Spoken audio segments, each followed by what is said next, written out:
اللہ الرحمن الرحیم۔ تمام تعریفیں اللہ رب العزت کے لیے ہیں جو خالق کائنات اور اللہ اکبر کبیرہ ہے۔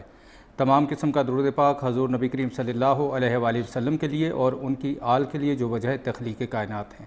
ناظرین، بزنس راؤنڈ اپ میں آپ کا حیدر گیلانی آپ کو خوش آمدید کہتا ہے، اور آج کے ہمارے جو اسٹوڈیو میں مہمان موجود ہیں ہم ان کا آپ سے تعارف کرواتے ہیں اور بات چیت کا سلسلہ آگے بڑھائیں گے۔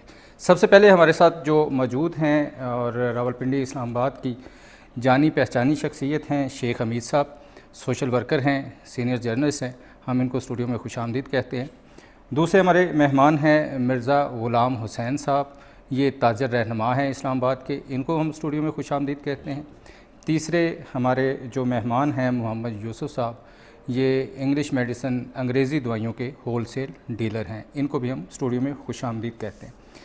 ناظرین، سب سے پہلے ہم شیخ حمید صاحب کی طرف جائیں گے، کیونکہ کاروبار بزنس میں تجاوزات اگر شہروں میں ہوں تو کاروبار صحیح طور پہ نہیں ہو سکتا، خریداری صحیح طور پہ نہیں ہو سکتی، اور پنڈی اسلام آباد میں جو تجاوزات ہیں ان کی وجہ سے بہت سارے تاجر بھی پریشان ہیں۔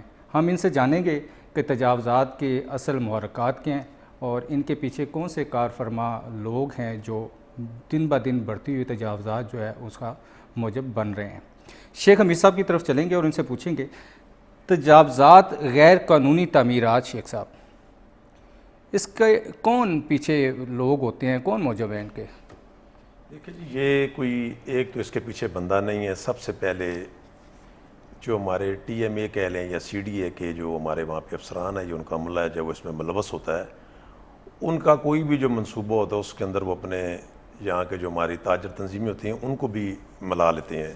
پھر جو ان پراپرٹیز کے مالکان ہوتے ہیں وہ بھی اس میں شامل ہو جاتے ہیں۔ پھر سب سے بڑے جو شامل ہوتے ہیں جو ہمارے شہروں کے اندر، دیہاتوں کے اندر، جہاں سے بھی ہمارے سیاسی زعماء ہیں، جو وہاں کے الیکٹیبل کوئی قومی اسمبلی کا ممبر ہوگا، کوئی صوبائی اسمبلی کا ممبر ہوگا یا کوئی حکومتی کارندہ ہوگا، ان کی ملی بھگت سے غیر قانونی تعمیرات شروع ہوتی ہیں، کیونکہ جتنے بھی افسران ہیں وہ اپنی اس طاقت کے اوپر نہیں کر سکتے جب تک ان کو سیاسی سپورٹ وہاں پہ حاصل نہ ہو۔ آپ دیکھ رہے ہوں گے کہ راولپنڈی اسلام آباد کے اندر ساری چیزیں آپ کے سامنے ہیں کہ وہاں پہ غیر قانونی تعمیرات اور تجاوزات کس حد تک بڑھ چکی ہیں۔ بالکل ہمارے جو تاجر ہیں وہ اس کے اوپر ناکام ہو چکے ہیں۔ میں یہ سمجھتا ہوں کہ سب سے زیادہ جو نقصان ہے وہ تاجروں کو ہی ہو رہا ہے۔ آپ باڑہ مارکیٹ میں چلے جائیں، ایک دکاندار نے اندر 10 کروڑ روپے کی دکان لی ہوئی ہے، ایک دکاندار نے 5 کروڑ کی دکان لی ہوئی ہے، اس کے باہر ہی ایک چھابہ بھی لگا ہوا ہے۔ اس چھابے والے سے اگر وہ نہیں لے رہا کرایہ تو کوئی اور بندہ لے رہا ہے، ٹی ایم اے والے لے رہے ہیں، بلکہ میں اس کو کرایہ تو نہیں کہوں گا، بھتہ کہوں گا۔ ٹی ایم اے والے بھتہ لے رہے ہیں، 50 لاکھ روپے کا ایک ٹھیا باڑہ مارکیٹ میں بکتا ہے۔ تو پھر آپ اندازہ لگا لیں یہاں پہ کیا ہو رہا ہے۔ تو جو ٹھیے والے ہیں، خوانچہ فروش ہیں، جو یہ چابڑی والے ہیں، جو ریڑھی والے ہیں، یہ تو ٹیکس نیٹ میں بھی نہیں آتے، اور 50 لاکھ روپے اگر وہ اس کا رینٹ پے کر رہے ہیں تو پھر وہ کتنے کروڑ کما رہے ہوں گے، اور پھر پاکستان کا ٹیکس بھی چوری کر رہے ہیں وہ۔ سر یہ تو دیکھیں نا، جو ایف بی آر والے ہیں ان کو اس کے اوپر نظر رکھنی چاہیے، یا جو حکومتی اراکان ہیں یا جن لوگوں کی یہ جو لوگ پالیسیاں بناتے ہیں۔ اب ایک بندے نے باہر چھابہ لگایا ہوا ہے اور اس چھابے سے اتنے پیسے بنا رہا ہے کہ جو پیچھے ایک دکاندار تاجر بیٹھا ہوا ہے جس نے کروڑوں روپے کی دکان لی ہوئی ہے، ہو سکتا ہے وہ بھی اتنے پیسے نہ بنا رہا ہو۔ اب یہ جتنے بھی لوگ ہیں دکانوں کو، میں کوئی ان کے خلاف نہیں، میں کئی لوگ جب آپ بات کرتے ہیں تو لوگ شروع کرتے ہیں کہ جی یہ غریب لوگ ہیں، آپ غریبوں کے خلاف کر رہے ہیں۔ یہ غریبوں کی بات نہیں ہے، بات یہ کہ اس ملک کے اندر ایک قانون ہونا چاہیے کہ ایک بندے نے پیچھے دکان بنائی ہے، اس کی دکان کے آگے ٹی ایم اے والے یا سی ڈی اے والے جب ایک ٹھیکہ لگوا دیتے ہیں، ایک تو اس دکاندار کا جو کاروبار جو متاثر ہو رہا ہے، دوسرا وہ جو غیر قانونی تجاوزات ہے اس تجاوزات سے ہر آنے جانے والے کو دقت ہوگی۔ میں بذات خود کئی دفعہ اگر کوئی ایسی جگہ ہو جہاں سے میں نے کوئی سامان لینا ہو تو پتہ نہیں کتنے دور میں گاڑی کھڑی کر کے جاتا ہوں، اگر گاڑی کے اوپر جو موٹر سائیکل پہ چلا جاتا ہوں، یا میں کوشش کرتا ہوں کہ یار اس مارکیٹ سے میں نے یہ سامان نہیں لینا، کیونکہ یہاں تک میں پہنچ ہی نہیں پاتا۔ اچھا، خریدار جو ہے دکاندار تک پہنچ ہی نہیں پاتا، آپ کہتے ہیں کہ ایک ریڑھی والا جو ہے وہ 50 لاکھ روپے تک کما رہا ہے، جبکہ رش کی وجہ سے پارکنگ نہیں ملتی۔ خریدار تو جا ہی نہیں رہا مارکیٹ میں، یہ مری روڈ پہ دیکھ لیں، باڑہ مارکیٹ میں دیکھ لیں، صدر میں دیکھ لیں، پارکنگ کی جگہ نہیں ہے۔ بزنس جو ہے، تاجر جو ہے، ان سے اگر پوچھیں وہ رو رہے ہوتے ہیں کہ ہمارا بزنس نہیں ہے۔ کرونا کا لاک ڈاؤن جو 2 دن ہفتے میں ہوتا ہے، ابھی پھر کرونا بڑھ رہا ہے تو اس میں بھی کچھ سوچا جا رہا ہے۔ تو یہ کس طرح ممکن ہے کہ 50 لاکھ روپے بڑی اماؤنٹ ہے جی ایک مہینے میں؟ دیکھیں ریڑھی والے کی میں نے بات نہیں کی، ریڑھی والا اگر 3,000 روپیہ کماتا ہے نا تو اس سے 1,000 روپیہ کوئی اور لے جاتا ہے. کون لے جاتا ہو؟ ٹی ایم اے والے لے کر جاتے ہیں. پورے شہر کو پتہ ہے یہاں پہ جب میں وہ کمپین چلاتا ہوں مجھے شہر کے بڑے بڑے اعلیٰ قسم کے سیاسی لوگ کالیں کرتے ہیں کہ جی آپ یہ کیا کریں, آپ کے خلاف کمپین بند کریں. ریڈی والا نہیں, باڑا مارکیٹ جس وقت سے میں نے ہوش سنبھالا ہے اس کو کوئی بھی نہیں بند کروا سکا. باڑا مارکیٹ کے اندر 50 لاکھ روپے کا ٹھیا بکتا ہے. اچھا, قانون تجاوزات کے خلاف, غیر قانونی تعمیرات کے خلاف موجود ہے, ایسا نہیں ہے کہ قانون موجود نہیں ہے, عمل درآمد کیوں نہیں ہوتا؟ عمل درآمد اس لیے نہیں ہوتا کہ سب سے پہلے جو ہمارے سیاسی لوگ ہوتے ہیں وہ اس کے اندر انوالو ہو جاتے ہیں, وہ پشت پناہی کرتے ہیں. ہر دور کے اندر جو بھی گورنمنٹ آئی ہے ٹی ایم اے کے جو لوگ ہیں وہ اس متعلقہ M P M L A کو اپنے ہاتھ میں کر لیتے ہیں, اس کو اپنے اس جرائم میں ملوث کرتے ہیں اور ان کے ساتھ ایک معاملہ طے کر لیتے ہیں. یعنی حکومتیں چینج ہو جاتی ہیں, ٹی ایم اے کے اہلکار جو ہیں, جو سرکاری افسران ہیں وہ چینج نہیں ہوتے اور ان کا وتیرہ بھی چینج نہیں ہوتا. سر یہاں پہ میں آپ کو بتاؤں کہ کئی ایسے لوگ ہیں ٹی ایم اے کے اندر کہ ان کو میں اپنے بچپن سے ہی دیکھ رہا ہوں. جب سے ہم کالج میں پڑھتے تھے, کچھ ریٹائر ہو گئے ہیں, کچھ ابھی بھی باقی ہیں. ہوتا کیا ہے کہ جو نیچے انسپیکٹر صاحبان ہیں یہ علاقوں کے اندر جاتے ہیں, یہ بلڈنگز کو پوائنٹڈ کرتے ہیں کہ یہ بلڈنگ جو ہے یہ بند رہی ہے, ان کو رکوانے کی کوشش کرتے ہیں. جب وہ ان کے ساتھ معاملات طے کر لیتے ہیں یہ اس کو کلیئر کر دیتے ہیں. ٹی ایم اے کے جو لوگ ہیں, جو افسران ہیں, ان کو ساری چیزوں کا پتہ ہوتا ہے. میں آپ کو بتاؤں کہ شاید آپ نے بھی سنا ہو, ایک بلو آئی بچے کا میں نے میڈیا میں لکھا تھا. جی وہ بلو آئی بچے کا میں نے کہا تھا, وہ یہ تھا کہ ایک بندہ 27 اپریل کو نیلی کے اوپر مس کنڈکٹ کے اوپر سسپینڈ ہوتا ہے اور 5 مئی کو دوبارہ بحال ہو جاتا ہے. پھر اس کو سیکٹری لوکل گورنمنٹ ایک اس کی اور کرپشن میں, ایک اور اس کی نیلی میں پیڈا ایکٹ جو ان کا ایک بنا ہوا ہے اس کے تحت کہتا ہے کہ ان کو محکمے سے نکال دو. تھوڑے دنوں کے بعد پھر نہ صرف بحال ہو جاتا ہے بلکہ راول پنڈی کے اندر جو پلاننگ والی سیٹ ہے اس سے اٹھا کے اس کو مری لگا دیا جاتا ہے. ظلم خدا کے ساتھ اس کو ایک سیٹ جو ہے پنڈی والی وہ ایکٹنگ چارج بھی دے دیتے ہیں. پھر اس کو دوبارہ معطل کرتے ہیں. آج کل وہ بلوئی بچہ معطل ہے دوبارہ, ٹھیک ہے. اور پھر وہ ہمارے راول پنڈی سے ایک صوبائی وزیر ہیں وہ اس کو سپورٹ کر رہے ہیں اور وہ اس کو دوبارہ لگوانے کی کوشش کر رہے ہیں. اور جتنی بھی وہاں پہ منتھلیاں کلیکٹ ہوتی ہیں ان کا بائی کلیکٹ کرتا ہے اور وہ بار بار جو ٹی ایم اے سے لوگ معطل ہوتے ہیں ان کو وہ بحال کرواتے ہیں. تو پھر مجھے بتائیں جب سیاسی لوگوں کی مداخلت ہوگی یہ افسران خود منہ زور ہو جاتے ہیں اور پھر ان کو کوئی بھی نہیں پوچھ سکتا. جی, مافیا زیادہ طاقتور ہے اور حکومت ہماری اکثر مقامات پر بے بس نظر آتی ہے. گفتگو کا سلسلہ جاری رکھیں گے اور چلتے ہیں جناب غلام حسین مرزا صاحب کی طرف, تاجر رہنما اسلام آباد کے. ان سے ہم پوچھیں گے کہ اسلام آباد کی تاجر برادری کے کیا مسائل ہیں. بسم اللہ الرحمن الرحیم. سب سے پہلے تو گلانی صاحب کا بہت شکریہ اور K2 ٹی وی کا اور سب جتنا بھی یہ گروپ ہے میڈیا الیکٹرک میں, ان سب کا بہت شکریہ کہ انہوں نے اسلام آباد کے مسائل کے اوپر اور پورے پاکستان کے تاجروں کے مسائل کے اوپر آج ہمیں مدعو کیا. ایک دفعہ میں پھر آپ کا شکریہ ادا کرتا ہوں. جی بالکل. گلانی صاحب, مسئلہ یہ ہے اس ملک میں جب سے پاکستان بنا ہے 1947 سے لے کے آج تک, اس ملک میں آج تک کوئی معاشی پالیسی نہیں بن سکی. یہ ریکارڈ پہ بات ہے. کچھ ادوار ایسے آئے تھے حکومتوں کے, جیسے میاں نواز شریف کی گورنمنٹ کے, آپ تھوڑا سا پیچھے جائیں گے تو ہمیں تھوڑا سا اندازہ ہو جائے گا کہ میاں نواز شریف کی گورنمنٹ میں کچھ اگر کوئی پالیسیز تھوڑی بہت بنتی تھی تو وہ تاجروں کو اعتماد میں لے کے بنتی تھی. لیکن پیپلز پارٹی کے دور میں یہ تھوڑا بہت کام ہوتا تھا. تو یہ جو گورنمنٹ جا رہی ہے, پی ٹی آئی کی جو گورنمنٹ جا رہی ہے 3 سال سے, یہ تو بالکل تاجروں کو اپنے قریب بھی نہیں آنے دیتی. میں یہ سمجھتا ہوں کہ اسلام آباد کے مسائل یا پنڈی کے مسائل, لاہور یا کراچی یا کوئٹہ کے مسائل یا فیصل آباد کے جو مسائل ہیں وہ ہمارے ساتھ مشترکہ مسائل ہیں. ہم اس مشترکہ مسائل کے اوپر جب بات کریں گے تو سب سے پہلے ہمیں اپنے آپ کو دیکھنا ہوگا کہ ہم کس سٹیج پہ کھڑے ہیں. تاجر برادری کس سٹیج پہ کھڑی ہے. تاجر برادری سیاسی گروہوں میں تقسیم ہے. جتنے بھی ہمارے یہ لیڈران ہیں ہمارے پاکستان لیول کے یا شہری لیول کے یا علاقائی لیول کے, جو ہمارے تاجران جو لیڈران ہیں وہ مختلف سیاسی پارٹیوں کے اندر گھسے ہوئے ہیں اور ان کی پالیسی کو آگے بڑھانے کے لیے اپنے تمام چیزیں جو ہے وہ آگے لے کے آتے ہیں. یعنی اجتماعی مفاد کی بجائے انفرادی مسائل ذاتی مفاد کو ذاتی جو ہے دیا ترجیح جاتا دے رہے ہے, ہیں. جس کی وجہ سے پاکستان میں کوئی بھی ایسا معاشی نظام ابھی تک نہیں بن سکا. میں یہ میسیج دینا چاہتا ہوں تمام تاجر تنظیموں کو پاکستان کی کراچی سے لے کے خیبر تک کہ سب سے پہلے آپ اکٹھے ہوں, ایک جگہ پہ آئیں اور ایک ایسا میسیج دیں آنے والی گورنمنٹ کو یا موجودہ گورنمنٹ کو بھی کہ پاکستان کا جب تک معاشی نظام ٹھیک نہیں ہوگا, تاجروں کی رائے سے بیٹھ کے ان کو سٹیک ہولڈروں کو ساتھ لے کے گورنمنٹ معاشی نظام بنائے, معیشت کا سسٹم بنائے, تب تک ملک نہیں چلے گا. نہیں تو ہم ایسے ہی قرضوں میں ڈوبتے جائیں گے, IMF کے ہم بالکل غلام رہیں گے, ہم دوسری قوتوں کے غلام رہیں گے. کیا وجہ ہے ہمارا ملک بڑا زرخیز ہے, گندم, چاول, گنا, یہ ساری چیزیں ہمارے ملک کی پیداوار ہیں اور انہی چیزوں کی شارٹیج ہو جاتی ہے. تاجر رہنما شارٹیج کرتے ہیں, حکومت کی طرف سے آتی ہے کیونکہ کسان کے ہاتھ میں تو کچھ بھی نہیں آ رہا ہوتا, عوام پس رہی ہوتی ہے.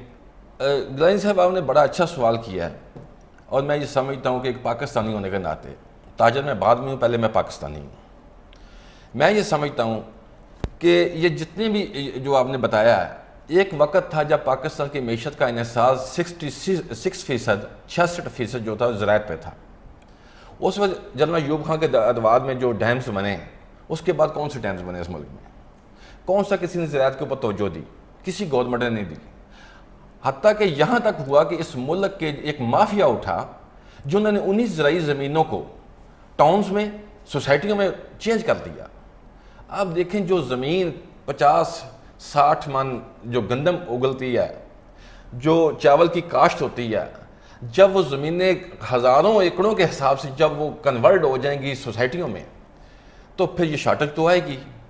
ہم یہ ایک دفعہ روس کا ایک بہت بڑا مجھے کالم کسی صحافی نے لکھا تھا, مجھے وہ یاد آ گیا کہ وہاں ایک دفعہ قحط کا ایک صورتحال پیدا ہوئی, ایک دور تھا, تو ان کے جو تھنک ٹینک تھے انہوں نے اس چیز پہ غور کیا. انہوں نے جب غور کیا تو پتہ یہ چلا کہ ہماری جتنی زرعی زمینیں ہیں روس کی, وہ ساری کی ساری سوسائٹیوں میں, ٹاؤنوں میں کنورٹ کر دی جا رہی ہیں. اس لیے یہ اناج کی جو قلت پیدا ہوئی ہے وہ اس کی وجہ یہ ہے. پھر انہوں نے ایک قانون بنایا کہ کسی بھی زرعی رقبے کے اوپر کوئی ٹاؤن, کوئی سوسائٹی نہیں بن سکے گی, کیونکہ یہ بہت بڑا نقصان ہے اس ملک کا. مجھے بتائیں گیلانی صاحب, آپ بھی اس ملک کے شہری ہیں, آپ بھی اس ملک میں, آپ نے سارے ادوار دیکھے, آپ نے دکھ سکھ بھی دیکھے اس ملک میں. اس ملک میں کون سا ظلم نہیں ہوا, کس حکمران نے اس ملک میں ظلم نہیں کیا اس عوام کے ساتھ. اور ہم عوام, میں یہ سمجھتا ہوں قوم نہیں ہیں, ابھی تک ہم قوم نہیں بنے. ڈیوائڈز اینڈ رولز کی پالیسی جو انگریز کی تھی وہ آج بھی یہاں اس ملک میں چل رہی ہے. ہمیں قوموں میں, برادریوں میں تقسیم کیا گیا, قبیلوں میں تقسیم کر دیا گیا, ہمیں صوبائیت میں تقسیم کر دیا گیا, ہمیں لسانی گروہوں میں تقسیم کر دیا گیا, ہمیں فرقہ پرستی میں تقسیم کر دیا گیا. ہم کس چیز میں ہم تقسیم نہیں کیا گیا ہمیں. لیکن میں تمام قوم کو آج میسیج دینا چاہتا ہوں آپ کے توسط سے کہ سب سے پہلے ہمیں قوم بننا ہوگا. ہمارا نصاب ایک ہونا چاہیے, ہمارا کلچر ایک ہونا چاہیے. روٹی, کپڑا, مکان, اور کبھی کوئی گھروں کے وعدے کرتا ہے, کبھی کوئی نوکریاں دینے کے وعدے کرتا ہے, کبھی کوئی یلو کیب سکیم لے آتا ہے, کبھی کوئی لیپ ٹاپ سکیم لے آتا ہے. لیکن عام عوام کو کوئی بھی حکومت کیسے فائدہ دے گی, کس طرح عام عوام حکومتوں سے فائدہ لے سکتے ہیں, کیونکہ ثمرات تو 3 سال میں ابھی بھی نظر نہیں آ رہے. گیلانی صاحب یہ بھی دوسرا سوال بھی آپ کا بہت ہی امپورٹنٹ سوال ہے آپ کا, اور میں یہ سمجھتا ہوں کہ یہ وقت کی ضرورت بھی ہے کہ آج ہم اس ٹاپک پہ بات کریں جو آپ نے سوال کیا. آپ دیکھیں کہ ہمارے ملک میں جو کچھ ہوا, جیسے بھی ہو رہا ہے, ایسے ملک نہیں چلتے گیلانی صاحب. ملک چلتے ہیں جب آپ پہلے قوم بنائیں. آپ لیپ ٹاپ, یلو کیپ, فلاں اسکیمیں دے کے اس ملک کو محتاج بنا رہے ہیں. ہمیں مینٹلی طور پہ معذور کر دیا گیا ہے اس قوم کو, مینٹلی طور پہ. ابھی تو لنگر کھانے بھی جی بڑے کھل رہے ہیں, ابھی شیلٹر ہوم, لنگر کھانے آپ کو فری روٹی مل رہی ہے. اس ملک میں جو 1947 سے جو بنا تھا لا الہ الا اللہ کی بنیاد پہ, 2 قومی نظریے, ہمارا وہ قومی نظریہ بھی ختم ہو گیا. اس کے بعد آگے معاشی پالیسیوں پہ آ جائیں تو ابھی تک جو سسٹم چل رہا ہے اس ملک کا, سر گیلانی صاحب آپ بہترین اس ماشاءاللہ آپ اسٹوڈنٹ ہیں اس چیز کے, آپ تاریخ کے بھی اسٹوڈنٹ ہیں. میں آپ سے اتنا کہنا چاہتا ہوں, پوری قوم سے یہ بات میسج دینا چاہتا ہوں کہ میرے بھائی, ہم مزدوری کو ختم کریں. مزدوری ہاتھوں کی یا ٹانگوں کی نہیں ہوتی, مزدوری دماغ کی ہوتی ہے. اس قوم کو دماغی طور پہ مفلوج کر کے رکھ دیا گیا, ہمیں قبضوں میں جکڑ کر. ناظرین بات چیت کا سلسلہ جاری رہے گا, چلتے ہیں بریک پہ اور ملتے ہیں بریک کے بعد.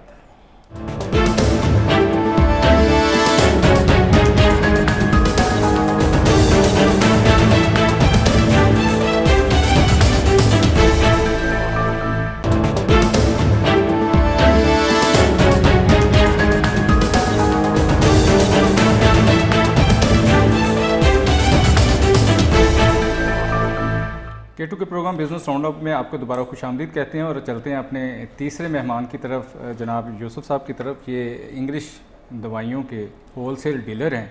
ہم ان سے پوچھیں گے کہ اس حکومت میں, پچھلی حکومتوں میں عام عوام کو سستی دوائیاں نہیں مل رہی, کیا وجوہات ہیں؟ آپ ہول سیل ڈیلر ملوث ہیں کہ حکومت کی کوئی پالیسیاں ایسی ہیں؟ بسم اللہ الرحمن الرحیم. اس میں ہمارے ملوث ہونے کا سوال ہی پیدا نہیں ہوتا.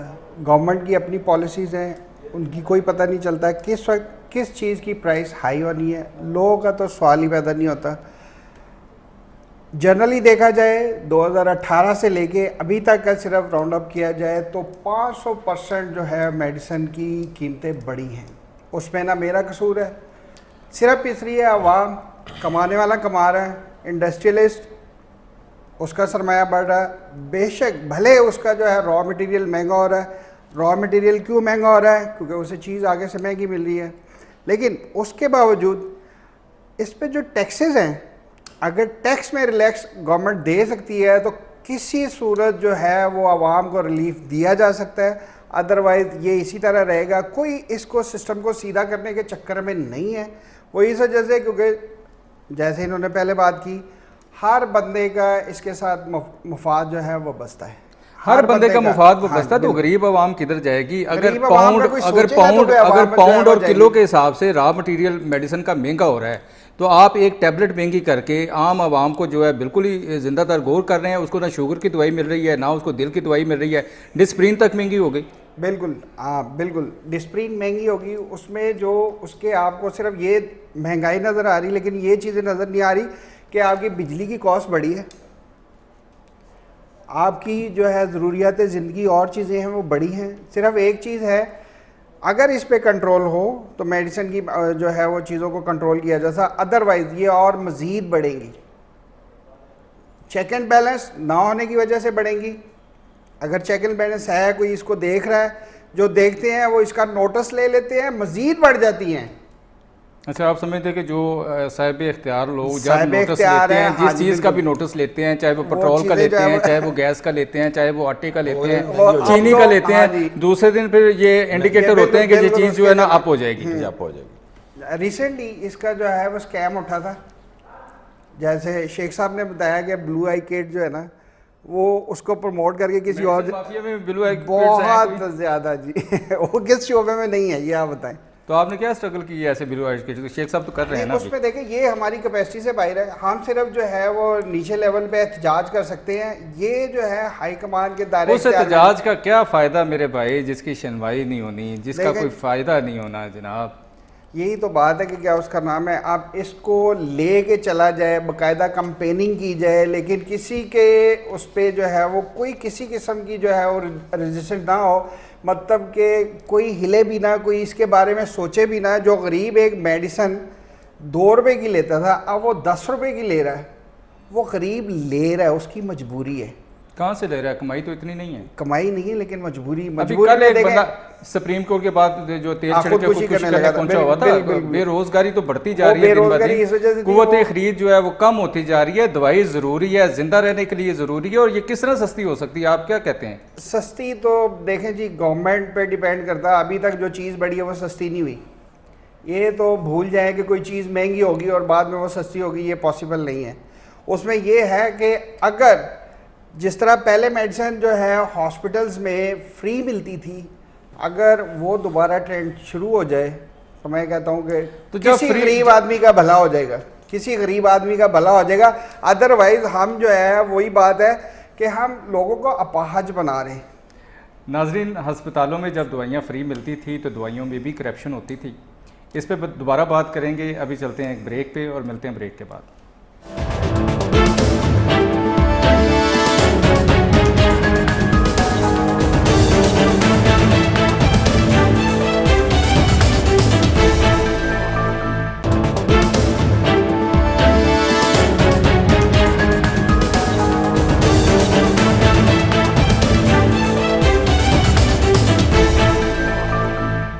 جی ناظرین، پروگرام میں دوبارہ آپ کو خوش آمدید کہتے ہیں اور چلیں گے شیخ حمید صاحب کی طرف اور مرزا غلام حسین صاحب کی طرف، اور ان دونوں سے ایک مشترکہ سوال کریں گے کہ ناجائز تجاوزات، غیر قانونی تعمیرات، تاجر کتنے ملوث ہیں اور کون لوگ ہیں جو ان کے پیچھے ہیں؟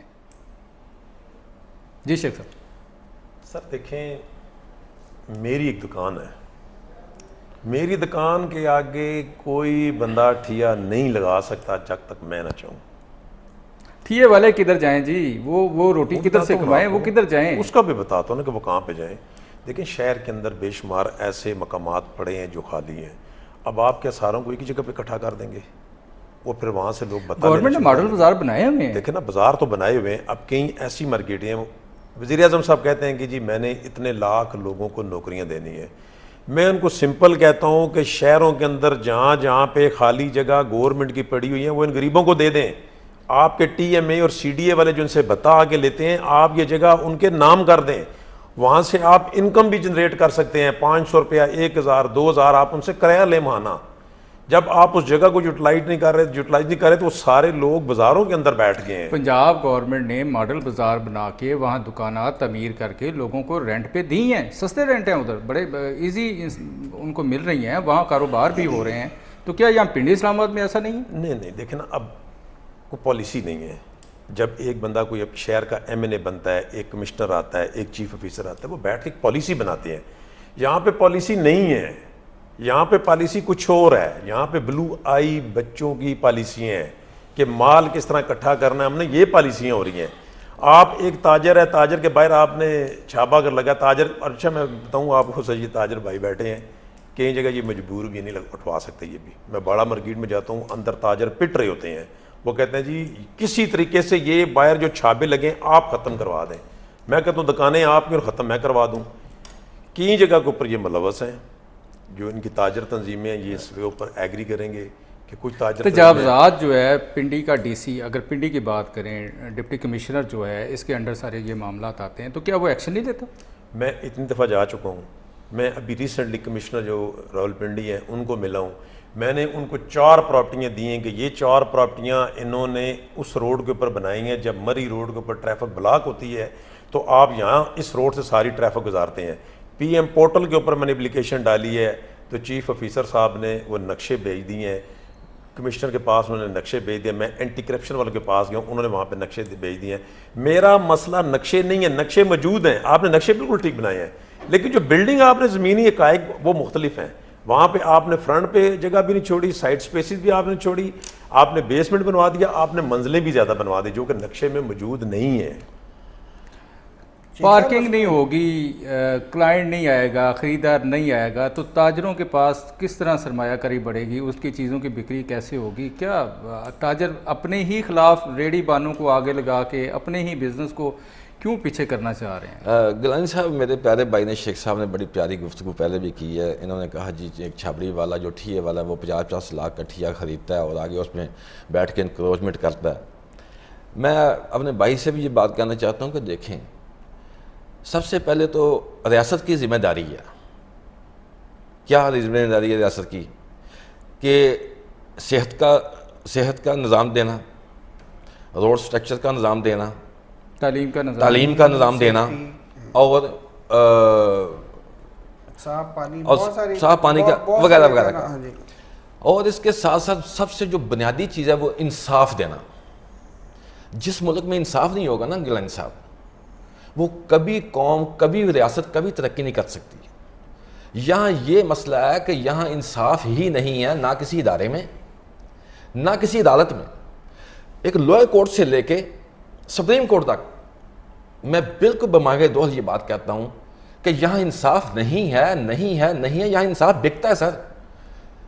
اب اگر انصاف ہو اس ملک میں تو یہ ساری انکروچمنٹ سر ختم ہو جائے۔ اگر کوئی پوچھنے والا کوئی ادارہ ہو اس ملک میں تو کوئی بھی بیوروکریسی کا بندہ جو ہے، یہ بے لگام گھوڑا جو بیوروکریسی ہے اسلام آباد کی یا پنڈی کی یا پاکستان کی، یہ بے لگام گھوڑا ہے۔ آج تک اس گھوڑے کو کوئی بندہ اس کو کنٹرول نہیں کر سکا۔ اس بے لگام گھوڑے کو کنٹرول کرنے کے لیے عدلیہ مضبوط کرنی پڑے گی۔ عدلیہ میں ایسے ایماندار اور محب وطن جو ججز ہیں ان کو لانا پڑے گا، پھر جا کے یہ سارے معاملے آپ کے حل ہوں گے۔ پھر آپ کا جتنا انویسٹر ہے باہر سے آتا ہے یا لوکل انویسٹر ہے وہ سارے کا سارا محفوظ ہو جائے گا، آپ کا سرمایہ محفوظ ہوگا، لوگ کھل کے اس ملک میں انویسٹمنٹ کریں گے، لوگ کھل کے اس ملک میں کاروبار کریں گے. جب ان کو یہ تحفظ ہوگا کہ ہمارا سرمایہ نہ کوئی لوٹ سکتا ہے، نہ فراڈ کر سکتا ہے، نہ ہمارے ساتھ کوئی زیادتی کر سکتا ہے، تو سر سرمایہ دار کو تو تحفظ چاہیے. سرمایہ دار کو تحفظ ہوگا تو اس ملک میں خوشحالی آئے گی. سرمایہ دار اپنے پیسے کا بے دریغ جب استعمال کرنا شروع کرتا ہے تو اس کو یہ بھی ساتھ خوف ہوتا ہے کہ یہ میرا پیسہ ڈوب گیا، میں کہاں جاؤں گا فریاد کرنے کے لیے، کون سی عدالت میں جاؤں گا فریاد کے لیے. تو یہ بڑا المیہ ہے. جہاں تک انکروچمنٹ کی بات ہے تو میں یہ کہتا ہوں کہ پنجابی میں کہتے ہیں ساڈا کتا کتا تے انہاں دا کتا ٹومی. احساس پروگرام کے تحت جب خود گورنمنٹ ان مارکیٹوں میں دکانوں کے آگے وہ ٹھیے لگا رہی ہے، ریڑیاں لگا رہی ہے، یہ انکروچمنٹ تو خود گورنمنٹ پیدا کر رہی ہے. اگر ہم تاجر انکروچمنٹ کریں تو ہماری انکروچمنٹ ہے، جب ان کی انکروچمنٹ آئے گی تو یہ احساس پروگرام ہے. یہ ڈبل سٹینڈرڈ نہیں سچ چلے گا اس ملک میں. میں نے یہ پہلے بھی آواز اٹھائی ہے، آج بھی یہ کہہ رہا ہوں آپ کے توسط سے، گورنمنٹ کو ہوش کے ناخن لینے چاہیے. اس ملک کو یہ بڑا بازار نہ بنائیں. کیپٹل اسلام آباد پورے ملک کا ایک چہرہ ہے، اس چہرے کو داغدار نہ کریں. کم سے کم ایک ایسی سٹی جو پاکستان میں ایسی ماڈل سٹی رہنے دیں جو دنیا کے لوگ آئیں وہ دیکھیں کہ یہ واقعی ماڈل سٹی ہے. لیکن سر یہاں کیا ہے؟ یہاں لنڈا بازار بنا ہوا ہے اسلام آباد میں. میں ان لوگوں کے خلاف نہیں ہوں، میں یہ چاہتا ہوں کہ ان کو متبادل جگہ دے گورنمنٹ. بہت جگہ پڑی ہوئی ہے اسلام آباد میں سی ڈی اے کی، جہاں پہ سی ڈیوں والا خود بہت بڑے بڑے جناب ہوٹل بنوائے ہوئے ہیں، جناب جھونپڑے ہوٹل بنوائے ہوئے ہیں، کار پارکنگ کے منتھلیاں لیتے ہیں، ہر جگہ پہ تو منتھلیاں لیتے ہیں. سر اگر ہم یہ بات کہیں تو پھر ہم پہ آپریشن کیے جاتے ہیں دکانداروں کے اوپر، ہمیں ٹیکس کے نوٹس بھجوائے جاتے ہیں، ہمیں بورڈوں کے نوٹس بھجوائے جاتے ہیں. آپ تاجر برادری کتنا ٹیکس دیتی ہے؟ ٹیکس کیوں نہیں دیتی؟ اگر نوٹس آتے ہیں تو اس کا مطلب ہے کچھ تو ہے. سر جتنا بھی ٹیکس دیتی ہے تاجر برادری تو دیتی ہے. اور دیتا کون ہے مجھے بتائیں، اور دیتا کون ہے؟ عمران خان نے کہا تھا، عمران خان پی ایم صاحب نے یہ بات کہی تھی جب الیکشن سے پہلے. لیکن کیا آپ اپنی سیل کے مطابق ٹیکس دیتے ہیں کہ اس میں سے تھوڑا سا کوئی رد و بدل کر کے ٹیکس پہلے کی تو بچت کرتے دو ہیں؟ چیزیں، ٹیکس کا جو معاملہ آپ بڑی بہتر طریقے سے انداز سے اس بات کو سمجھتے ہیں. ایک ٹیکس ہے انڈائریکٹ، ایک ٹیکس ہے ڈائریکٹ. انڈائریکٹ جو ٹیکس ہے وہ تو قوم کا بچہ سب دے رہا ہے، قوم کا بچہ دے رہا ہے. بجلی کے بل کی صورت میں وہ تو ماچس پہ ماچس آپ لے اس پہ جو ہے وہ آپ ٹیکس دیتے ہیں. سر یہاں تک اس ملک آپ نے ٹیکس کی بات کی ہے، یہ بڑی انٹرسٹڈ بات ہے. تھوڑا سا اگر آپ ٹائم دیں تو میں اس کو تھوڑی سی ڈیٹیل میں یہ بات واضح کر دیتا ہوں. جب میں اس ملک میں پیدا ہوا تھا نا، مجھے اس پر 2 آنے کا ٹیکس لگا تھا، تب میرا جا کے نام رجسٹرڈ ہوا تھا. ٹھیک ہے، پھر میں جب پڑھا لکھا اس ملک میں نے اس میں 4 آنے ہمارا ٹیکس تھا جو گورنمنٹ کی فیس تھی اسکول کی. ہم نے 4 آنے کوئی آج تک میں نے معاف نہیں کروائی اسکول کی فیس، سارے ٹیکس دیے. پنجاب ٹیکس بک بورڈ کے اوپر جتنی بکس چھپتی تھی اس کے اوپر ٹیکس لگا ہوتا تھا. ہم نے وہ سارے ٹیکس دیے، اس قوم نے، پوری قوم نے ٹیکس دیے. پھر ہم پڑھتے چلتے آگے چلیں، جب جوان ہوئے ہیں تو ہم نے سر اس میں جو ملک میں کھایا وہ سب کا ٹیکس دیا. جو ہم نے اس ملک میں سر گٹر کیا، اس ملک میں گٹر ٹیکس بھی اس ملک میں لگا ہوا ہے. بتائیں کون سی میونسپل کمیٹی جہاں گٹر ٹیکس نہیں لگا ہوا؟ اور اس کے علاوہ سر اس کے آگے آپ چلیں، اس ملک میں جینے کے لیے ہم جو سانس لے رہے ہیں نا، منسٹری انوائرمنٹ جس کو کہتے ہیں، ایک یہ قوم تو جینے کے لیے بھی ٹیکس دے رہی ہے. سر یہاں سانس لینے کے لیے ایک سانس جو ہم لے رہے ہیں، ہم تو اس ملک میں ٹیکس دے رہے ہیں جینے کا بھی. اور اس کے بعد سر جب انسان مر جاتا ہے قبر ٹیکس بھی لگا ہوا ہے اس ملک میں. بتائیں کون سا ٹیکس ہے جو اس ملک میں نہیں لگا ہوا، یہ قوم نہیں دے رہی؟ کون سے؟ لیکن کھانے والے کہاں جاتے ہیں؟ اتنے ٹیکسز ہیں، لیکن عوام کی صورتحال ویسی ہے، ہمارے شہروں کی صورتحال ویسی ہے، نہ صحت کا سٹرکچر ہے، نہ تعلیم کا کوئی بہتر حال ہے، تو وہ ٹیکس کدھر جاتا ہے؟ سر سارے کے سارے جتنے بھی ہمارے حکمران ہیں، جتنے بھی ہمارے حکمران آئے، مجھے بتائیں. حکمران تو ہمارے ووٹوں سے آتے ہیں نا، آپ کے ووٹوں سے آتے ہیں حکمران. پہلے نمبر پہ یہاں تو ڈکٹیٹرشپ رہی اس ملک میں تقریباً 34 سال. ٹھیک ہے، چند سال جو ہیں وہ جمہوری قوتوں کو دیے گئے. جمہوری قوتوں کے بھی وہ لوگ ہیں جو چند خاندان اس ملک کے، وہ جو انگریز کے یعنی کہ نامزد کرتا ہے، انگریز کے نامزد کرتا خاندان ہے. مجھے بتائیں گلین صاحب، میں نے 1990 میں نے الیکشن لڑا تھا صوبائی اسمبلی کا ڈسٹرکٹ شیوپورہ سے، تحصیل مرید کے سے. میں نے الیکشن لڑا تھا تو مجھے تو ووٹ نہیں پڑے تھے. کیوں؟ اس لیے نہیں پڑے تھے کیونکہ میں غریب گھر کا بچہ تھا، ایک متوسط گھرانے سے میرا تعلق تھا. مجھے تو لوگ، میری برادری کے لوگ یہ کہتے تھے، او بیٹا آپ کس کام میں پڑ گئے ہو، یہاں تو لوگ قتل کر دیں گے تمہیں، یہاں لوگ مار دیں گے تمہیں، لیکن میں نے اپنے ویژن کو، اپنی قوم کو، اپنے لوگوں کو یہ بات سمجھانے کے لیے میں نے آگے قدم اٹھایا کہ تاکہ لوگوں میں یہ شعور آئے کہ ہم بھی ان جیسے ہیں، ہم ان سے بہتر پروڈکٹ کر سکتے ہیں، ہم ان سے بہتر ان کو ڈیلیور کر سکتے ہیں قوم کو اگر ہمیں موقع ملے تو۔ لیکن سوری سر، یہاں جگیردارانہ نظام تھا پہلے، اب یہاں کیپٹل نظام کو جو ہے نا مضبوط کیا جا رہا ہے۔ اب شوگر مل کا حال دیکھ لیں، جو شوگر ملوں کی مطلب کہ آپ نے ریٹ لگائے ہوئے ہیں مطلب کہ چینی کی قیمتوں کی، کس کی شوگر ملیں اس ملک میں سر؟ ٹھیک ہے، چینی اتنی مہنگی ہوئی ہے، ٹھیک ہے، شوگر آٹا کرتے کس ہوئے کے لوگوں کو کنٹرول میں شوگر ہے زیادہ ہو سر؟ گیا آٹا کس کے کنٹرول میں ہے سر؟ آٹا کس کے کنٹرول میں ہے؟ ٹھیک ہے، یہی بنیادی چیزیں انسان کے کھانے کے لیے ضروریات زندگی کی، ٹھیک ہے، دالیں کس کے کنٹرول میں ہیں؟ یعنی تاجران جو ہیں، تاجر برادری جو ہے وہ حکومت کے آگے بے بس ہے۔ اگر یہ ساری چیزیں حکومت کے کنٹرول میں تو تاجر برادری کیا کر رہی ہے؟ یہ ملیں جو ہے، یہ ساری چیزیں آپ انڈسٹری میں کیا کر رہے یہ ہیں؟ پہلے ڈیبیٹ ہو چکی ہے، اس میں یہ دیکھ لیں کہ ایف بی آر کی رپورٹ کے مطابق آپ کا ٹیکس جنریٹ بڑا ہے، ٹیکس ریونیو آپ نے اکٹھا کیا، اس میں جو بزنس کمیونٹی نے سب سے زیادہ ٹیکس دیا ہے، پیچھے آپ کا رہ جاتا ہے امپلائی نے بیچارے نے مجبوری میں ٹیکس دینا ہی دینا ہے۔ سب سے زیادہ takes over all business community دیتی ہے، یہ چیلنج ہے۔ اچھا شیخ صاحب، آپ کی طرف آتے ہیں اور میں آپ کی سوشل میڈیا پہ کمپین بھی دیکھتا ہوں، آپ مختلف آفیسز میں وزیر اعظم پورٹل پہ بھی اپلیکیشن دیتے ہیں، ڈی سی کو بھی دیتے ہیں، اینٹی کرپشن میں بھی چلے جاتے ہیں، آپ کو ڈر نہیں ہوتا؟ کس چیز کا ڈر ہے جی؟ آپ ایک اکیلے بندہ جہاد کر رہا ہے، کبھی کسی کے خلاف کرپشن ثبوت دے رہا ہے، کبھی کیا کر رہا ہے آپ؟ دیکھیں، یقین کریں، میں نے شاید آپ کے نوٹس میں ہو کہ جب یہ کرونا والی مہم چلی تھی تو میں نے اس وقت بھی کمپین چلائی تھی اور میں نے اللہ سے یہ دعا کی تھی کہ کرونا، ہارٹ اٹیک، ایکسیڈنٹ، یہ ڈیتھ مجھے نہیں چاہیے، مجھے اس ملک کے لیے اور دین کے لیے مجھے لے کر جانا ہے۔ جب میں نے یہ کرپشن کے خلاف آواز اٹھائی ہے تو یقین کریں مجھے راول پنڈی کے تقریباً کوئی بھی ایسا نوٹیبل پولیٹیکل بندہ نہیں ہوگا جس نے کال نہ کی ہو، کوئی بھی سفید پوش جو اپنے آپ کو سمجھتا اس نے کال نہ کی ہو، لیکن میں نے ان کو ایک ہی بات کی، آپ مجھے کالیں کر رہے ہو کہ کرپشن کے خلاف تم رک جاؤ، تو ان لوگوں کو روک دو کہ جو کرپشن کر رہے ہیں۔ اور میں تو انڈیویجول بھی کسی کے خلاف نہیں لکھ رہا، میں تو لکھ رہا ہوں یہ پلازا آپ نے غلط بنایا ہے، یہ گلیوں کے اندر یار اب ہماری مائیں بہنیں ہمارے بچے گزر نہیں سکتے، اور وہاں پہ آپ نے فلیٹس بنا دی ہیں، وہاں پہ آپ نے مارکیٹیں بنا دی ہیں، نقشوں کے اندر وہ ریزیڈینشل ہیں، زمین کے اوپر وہ آپ نے کمرشل کی ہوئی ہے۔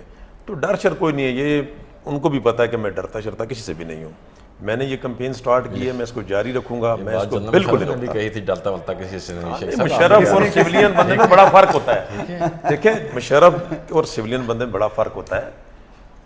فیلڈ کے اندر، ہم تو فیلڈ کے اندر بیٹھے ہوئے ہیں، کام کر رہے ہیں، فیلڈ کے اندر کام کرنا چاہیے۔ مشرف صاحب نے سب سے جو بڑی غلطی کی، مجھے کہنا نہیں چاہیے، انہوں نے وردی اتار دی، وہ وردی نہ اتارتے تو یہاں ہی رہتے۔ یہ عوام ایسی ہے، راول پنڈی اور اسلام آباد، شیخ صاحب میں اس بات پہ آپ کی راول پنڈی اور اسلام آباد ایک ایسے شہر ہیں، دو اتفاق نہیں کرتا، ایسے شہر ہیں کہ یہاں پہ کہیں سے بھی کوئی آفیسر آ کے بیٹھ جاتے ہیں، وہ سی ڈی اے میں آ کے بیٹھ جائیں، وہ ٹی ایم اے میں آ کے بیٹھ جائیں، ہمارے لوگ بڑی خوشی سے ان کو بتا دیتے ہیں۔ نہیں شیخ صاحب، بڑی خوشی سے یعنی یہ دونوں شہر جو ہیں، اتفاق نہیں کرتے کہ ماشاء اللہ بڑی بڑی چھوٹی بڑی سیٹیں ہیں، سونے کی چڑیا۔ نہیں، میں ماشاء اللہ کی بات نہیں کر رہا، آپ نے میں آپ کی عوام کی بات کر رہا ہوں، آپ کے لوگوں کی، آپ کے لیڈروں کی بات کر رہا ہوں۔ ابھی دیکھیں سب سے زیادہ ڈیم جو ہے، سب سے زیادہ ڈیم بھی تو وردی والے نے، ایوب خان نے آپ نے خود کہا، ترقی بھی تو ہوئی ہے ایسی۔ ہم تو وردی والے کی بات ہی نہیں کر رہے، ہم تو یہ آپ کو کہتے ہیں کہ دیکھیں وردی کی بات نہیں ہو رہی نا، جمہوریت کی بات ہو رہی ہے۔ آپ نے خود کہا کہ جمہوریت کون سی تھی یہاں پہ جو لوگ رہے ہیں۔ شیخ صاحب سب سے پہلے جو مشرف کے ساتھ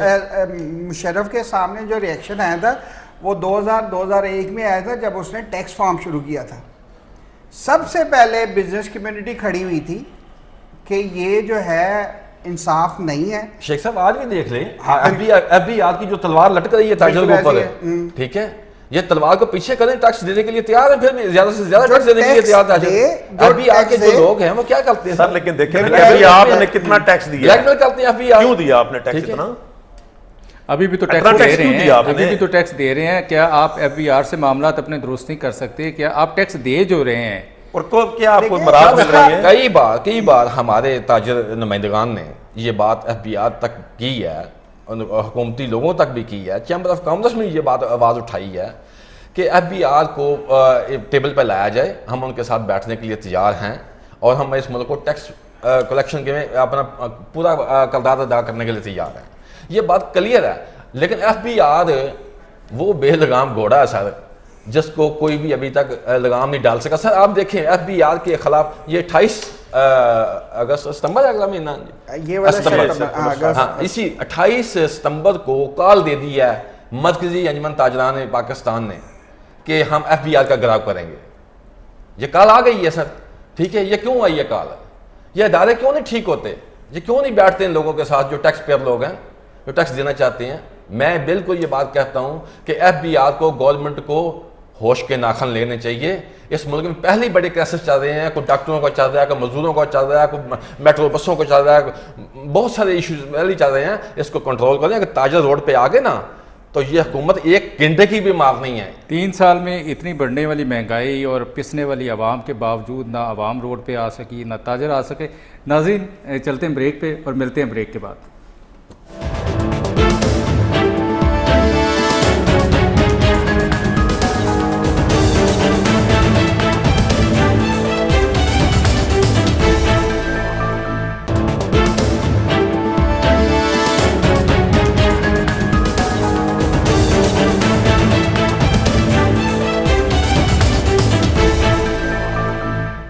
جی ناظرین، آپ کو اسٹوڈیو میں خوش آمدید دوبارہ کہتے ہیں. وقفے کے بعد ابھی ہم چلیں گے جناب مرزا صاحب کی طرف اور ان سے پوچھیں گے کہ یہ اسلام آباد میں جو رینٹ کنٹرول ایکٹ ہے وہ کیا نافذ ہے، کیا قباحت ہیں اس میں، کیا مشکلات ہیں؟ آپ تاجر برادری کو کیا مشکلات ہیں اس میں؟ گیلانی صاحب، اس میں 2002 میں جنرل مشرف صاحب کے دور میں ایک رینٹ کنٹرول ایکٹ نافذ کیا گیا تھا، جو اس سے پہلے تو رینٹ کنٹرول ایکٹ نہیں تھا اسلام آباد میں، ویسے نظام چل رہا تھا. تو تاجر برادری کے مطالبے کے اوپر انہوں نے آرڈیننس، ایک صدارتی آرڈیننس جاری کیا تھا، جس میں سارے کے سارے 99% جو اس میں پراپرٹی مالکان جو تھے ان کو تحفظ دیا گیا تھا، کرایہ دار کو نہیں دیا تھا. اس کے اوپر ہم نے بڑی سٹرائک کی ہیں. میں خود 3 دفعہ جیل جا چکا ہوں اس ایشو کے اوپر. میرے اوپر ایف ای آریں بھی ہیں. میں 780 اے بھی میں بھگت کے آیا ہوں اڈیالہ میں اسی ایشو کے اوپر کہ ہم چاہتے تھے کہ کرایہ داروں کو تحفظ دیا جائے. گورنمنٹ کی، ریاست کی ذمہ داری ہے کہ ایک بندہ پراپرٹی لیتا ہے 50 لاکھ روپے. آپ کرایہ داروں کی جنگ لڑ رہے ہیں، گورنمنٹ جو ہے 50 لاکھ گھر دینا چاہ رہی ہے، آپ اس کی سٹرگل کریں. سر اسی لیے میں یہی آپ کو میں ادھر ہی آ رہا ہوں، میں آپ کی بات کی طرف ہی آ رہا ہوں. دیکھیں، ایک پراپرٹی اونر یا ایک انویسٹر 50 لاکھ کا یا 1 کروڑ روپے کی شاپ لیتا ہے، اس کا رینٹ لیتا ہے وہ 50,000 روپیہ. اس کو اس کا پروفٹ بھی آ رہا ہے پراپرٹی کا، اس کی انکم بھی آ رہی ہے، اس کی پراپرٹی بھی گروتھ کر رہی ہے. اب جو اس کے اندر 1 کروڑ روپے کا مال ڈال کے تاجر کاروبار کر رہا ہے، جس نے اس مارکیٹ کو سنوارا ہے، جس نے اس مارکیٹ کو بنایا ہے، جس نے اس مارکیٹ کو ڈیولپ کیا ہے، اس ملک کو کاروبار دیا ہے، لوگوں کو روزگار دیا جس شخص نے، اس کو کوئی تحفظ نہیں ہے. اس کو کوئی تحفظ نہیں ہے. ہمارا یہ مطالبہ رہا ہے، آج بھی یہی مطالبہ ہے کہ گورنمنٹ کو چاہیے، ہر گورنمنٹ کو چاہیے، خدا کے لیے پی ٹی آئی کو چاہیے، اس گورنمنٹ کو چاہیے کہ کرایہ داروں کو تحفظ دے تاکہ وہ کھل کے اپنا سرمایہ کاری یہاں کر سکیں. ان کو یہ نہ ہو کہ 1 سال بعد مالک کیا کہتا ہے، جناب یہ نہیں نوٹس اور باہر نکل جائیں. اب یہ بتائیں کہ بیچارہ اپنے گاؤں سے، اپنے کہاں سے، اپنی جمع پونجی ساری کی ساری وہ بیچ کے، اپنے گھر کو بیچ کے آ کے وہ مزدوری کے لیے، کاروبار کے لیے آ کے بیٹھا ہے. جب اس کو بے دخل کرے گا تو اس کا سارا سرمایہ ڈوب نہیں جائے گا. سر ہم یہ چاہتے ہیں کرایہ دار کو تحفظ کے لیے قانون سازی جو آج پارلیمنٹ میں انہوں نے دی بھی ہے، اس میں سینٹ میں کو بھیجا ہے، لیکن سینٹ نے ابھی تک وہ پاس نہیں کی. اس گورنمنٹ نے تھوڑا سا اقدام اٹھایا ہے اس میں کہ چیمبر آف کامرس کے ساتھ بیٹھ کر، اسلام آباد چیمبر آف کامرس کے ساتھ بیٹھ کر انہوں نے یہ پالیسی بنائی ہے تاجر تنظیموں کو لے کے. تو وہ اسمبلی سے پاس ہو گئی ہے، سینٹ سے ابھی پاس ہونی ہے. اس میں کچھ تھوڑے بہت تحفظ یہ جو کرایہ دار کو ملے ہیں تھوڑے بہت، پورا رائٹ اس میں بھی نہیں دیا گیا. یہ ہم بالکل تاجر اسلام آباد کے تاجر اس بات پہ خوش نہ رہیں کہ ہمیں ہمارا قانون بن گیا اور ہمیں تحفظ مل گیا. میں آپ تاجر برادری کیا چاہتی ہے کہ کرایہ دار کو مالکانہ حقوق مل جائیں؟ نہیں، ہم مالکانہ حقوق نہیں کہتے ہیں. ہم کہتے ہیں دیکھیں ہمارا جو کرایہ دار کا مالک کا دامن چولی کا ساتھ ہے، دامن چولی کا ساتھ ہے. مالک انویسٹمنٹ کرتا ہے، کرایہ دار بھی انویسٹمنٹ کرتا ہے. ہم کہتے ہیں کہ مالک کے رائٹس مالک کو ہی ملنے چاہیے، ہم اس کے رائٹس میں کبھی مداخلت نہیں کرتے، اور مالک جو ہے وہ کرایہ دار کے رائٹس میں مداخلت نہ کرے. آپ دیکھیں ایک اور بڑا اہم پوائنٹ میں آپ کو بتاتا ہوں گیلانی صاحب اسلام آباد کے حوالے سے، کہ یہاں جو ہے 25% 3 سال بعد کرایہ ایکسٹینڈ کرنے کا قانون. مالکان جتنے آپ ایگریمنٹ چیک کر لیں مارکیٹوں میں جا کے، جتنے مالکان ہیں پراپرٹیز کے، وہ 10% سالانہ کے حساب سے کرتے ہیں.